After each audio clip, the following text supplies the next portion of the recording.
Now available in paperback and e-readers, John Haynes, A Thorn in My Side. The man who rules the world takes on an agent from the CIA, from the Black Boule, in this all-new John Haynes series adventure. Get your copy of John Haynes' A Thorn in My Side in paperback and e-readers at online booksellers everywhere. Better get the coleslaw, y'all, cause we're having us a barbecue. I was talking to a viewer about the so-called shortage of people to do skilled trades or crafts in this country.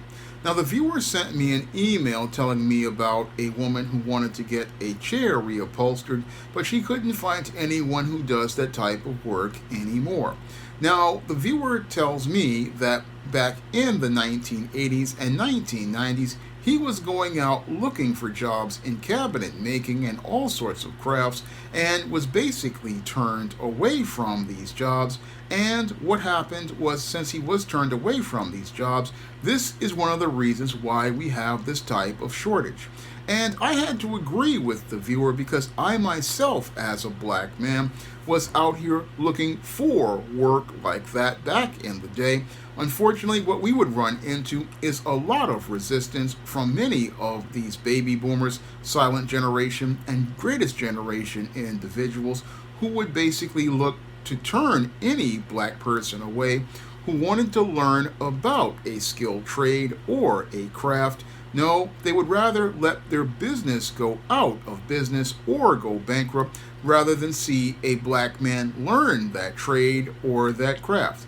And now, 30 years later, many people are saying there's a shortage of individuals in skilled trades and crafts. However, that shortage is something that I believe was basically manufactured because of the racism of many of those who are part of the greatest generation, the silent generation, and the baby boomers, who basically slammed a door in the face of foundational black American men and women who were looking for these type of jobs. I mean, basically, I remember being out there at the same time the viewer was out here in the 80s and the 90s, basically, again, looking for work and basically being told that we couldn't be able to enter these fields and entry-level jobs because we didn't have experience or were not people they wanted to train. And as they used their racism and their pride to close the doors on us, they didn't want us to be able to go out here and learn about these trades or these skills. And as a result, what's happened is that many of the companies that did this type of work over the last 30 years, people have gotten old, people have retired from these kinds of jobs, and there's nobody to go out here and take on this type of work anymore. There's not anybody out here able to do this type of work, and the main reason for there not being any people is because many people 30 years ago went out here and slammed the door on black men and black women who wanted to work in these trades and learn these type of crafts. They basically slammed the door in our faces, saying we didn't have work experience, so they couldn't go out here and hire us, when in actuality that was an excuse they were using because the only people they wanted in these trades or these skills were white people. And sadly, most of the white people decided to go to college and they had no interest in learning the trades. And now many of these trades, like upholstery and furniture making, are basically going overseas, and people are looking for people here in America who do that type of work. But you could have had those people had you gone out here and hired those black people like the viewer and myself who wanted to learn this type of stuff. I mean, I see this going on all the time, and it's all because a group of racists, again, didn't want to see a black person learn something and learn how to do it well. No, they didn't want to pass on the knowledge, but they wanted to pass on their racism, and that's the reason why we don't have individuals in skilled trades at this point. One of the reasons why we have this so-called shortage of people in skilled trades is because of the racism that went on behind the scenes, with many of the baby boomers going out here and actively, again, using the excuse of, oh, you don't have experience, and then using that as a code word for, again, to say, hey, we're not going to hire this black person, but a white person, if they were to come in and they wanted to learn this trade, they would open the door for that white person and let that white person in, or that non-black person in. But many of those people, again, wanted to go to college. They didn't want to have anything to do with the trades, but they closed the door on black people, and you could have had qualified people to do this type of work, but you didn't want black people to do that type of work.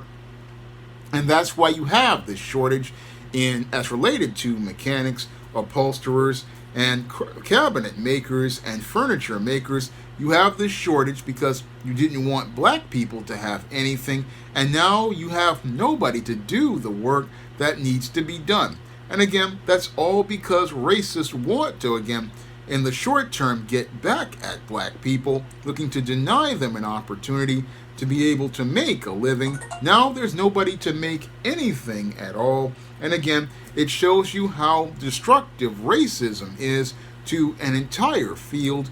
I mean, racism makes it where you can't really get good quality people because the people at the top, again, want to maintain a fiefdom where they can maintain their institution of white supremacy, and they would rather see that industry go completely out of business rather than see a black person empower themselves by developing skills, because that basically shatters the narrative many of these racists have.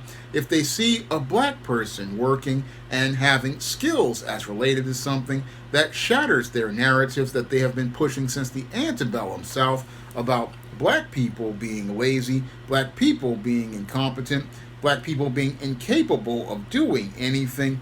And that's one of the core reasons why they don't want to see black people entering the trades. They don't want to see us entering the trades because they don't want to see that narrative of the old Southern tradition completely shattered. And they also don't want to see black people enter the trades because they know black people would be competition for these jobs as related to the trades. And they also know that when black people enter a field, and when we enter a field, what happens is that we become masters of that field. And once we become masters of that field, we eventually start to dominate that field to the point where we start to have an overall impact on whatever we're doing. And that's another thing that many racists don't like, the idea that if a black person enters a trade, they may come in and not only become competition, but they may wind up becoming so dominant that they may wind up completely innovating that trade, and white people won't be able to come in and be able to stay at a standard of mediocrity. No, they'll have to actually go out here and do actual work to meet a standard. That's another thing that they're afraid of. And again, when it comes down to these racists, again, their racism and their pride is one of the main reasons why we have this so-called shortage of people in the trades. They don't want to share the knowledge with black people, knowing that black people may go out here and create innovations that take things to the next level. And again, they basically have impeded the progress of many of those in the trades. And that's the reason why we have such a shortage of individuals in the trades as related to things. All of it is completely manufactured because of that racism. Again, I remember being out there in the 80s and the 90s, again, wanting to go out here and get those type of jobs, and even wanted to go out here into different fields. But what we ran into was a whole bunch of resistance from people who would just sit there and say, oh, you ain't got no experience, so I can't give you the job, and basically close the door in your face, telling you can't have a job. Meanwhile, if a white person, again, I'll repeat it once more, white person comes in that job, no experience whatsoever. He's looking to teach everything. And again, they'll also come in with their biases saying, oh, this black person gonna be lazy. They're gonna do things in a half-done way. Meanwhile, white boy does things in a half-done way. Nobody got a word to say about that. But if a black man comes in, and again, you could have had folks in the skilled trades, could have had a whole bunch of black people in the skilled trades going out here keeping the trade alive, but they would rather keep the racism and white supremacy. They would rather keep that alive and have their smooth world where no business is being done. They would rather see the business go out of business than see black people basically be out here keeping the business alive. And that shows you how destructive racism is to a business infrastructure. It just shows you how racist it destroys businesses, because I myself, again, the only way I learned about the craft of writing, and writing is a craft, is I couldn't go to a company like a Marvel or a DC or even intern at one of these companies. No, what they would do is close the door on a guy like me saying, oh, you ain't got no experience. No, I had to learn on my own in order to be the writer that I am. I had to learn about the craft of writing by going outside, reading the books like Strunk and White's Elements of Style, reading many of these other books like Sid Field's screenplay and Robert McKee's story. Had to read that on my own because I couldn't get no help as related to learning writing. I had to learn that on my own. And these same people, again, if a black man goes out and shows that he's diligent like that, they'll still say he's not good enough to work for them in that craft or trade. No, he can go out here, show examples of his work. They will still go out and say, oh, who did you work for? And again, you could even show commissions that you've done. Won't even think to let you in the door. And that's why I have no sympathy for many of these businesses or even these trades, because the black people were out here ready to do that work. We were ready to go out here and do that work. Now they're saying, oh, people don't want to work, but there were people out here ready to learn this business, ready to learn all about it. But the sad part is that many of these racists didn't want to teach. No, didn't want to teach because they only wanted to teach white people and keep it in a group, among their group. And again, their pride and their racism is the core reason we have this so-called shortage. The reason why we have this so-called shortage in all of these different trades and crafts like writing, like upholstery, like woodworking, again, all because of racism. And these racists, again, don't want to admit they're the reason why you have a shortage of people like mechanics. Again, you don't want to see a foundational black American man be able to make a living, especially with a trade, because with a trade, you can not just work for someone at a company, you can work and have your own business. That's what makes trades, again, essential for black people, because with a trade, you can go out here and be able to do your work on your own. Like when I watch YouTubers like Sprayway Customs, I mean, that brother can go out, he goes out here and he paints these cars. Again, he has the skills to do that, and he's doing that on his own. Now, he collaborates with other guys like Raw Customs and many other folks out here, but they don't want you to have those skills of your own, because if you have a bunch of black people who have skilled trades, they're not looking for a job. No, when you have people who do skilled trades, basically we are the job. And when you have a skill like I do, like with writing, again, you are the job. You are the work. And again, that means that's something that the white races can't take away from you. They can't take anything from you, because if you are the business, they can't go out here and deny you a chance to work.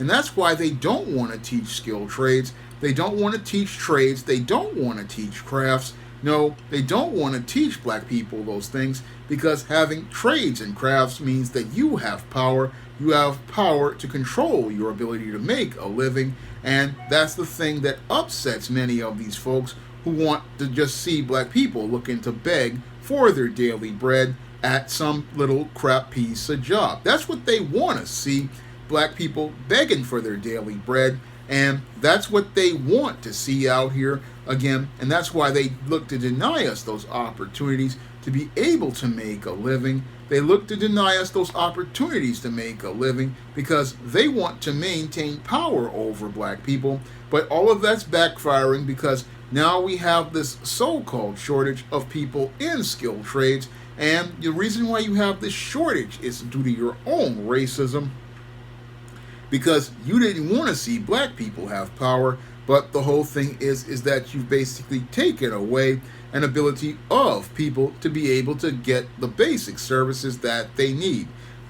Now, if you want to check out my books to see how skilled I am at the craft of writing, you can check out my books in the SJS Direct universe, such as the ISIS series, the Esteem series, the John Haynes series, and Spinsterella series books. And you can also check out my non-fiction. All of these books are available on Amazon.com in paperback and Kindle format.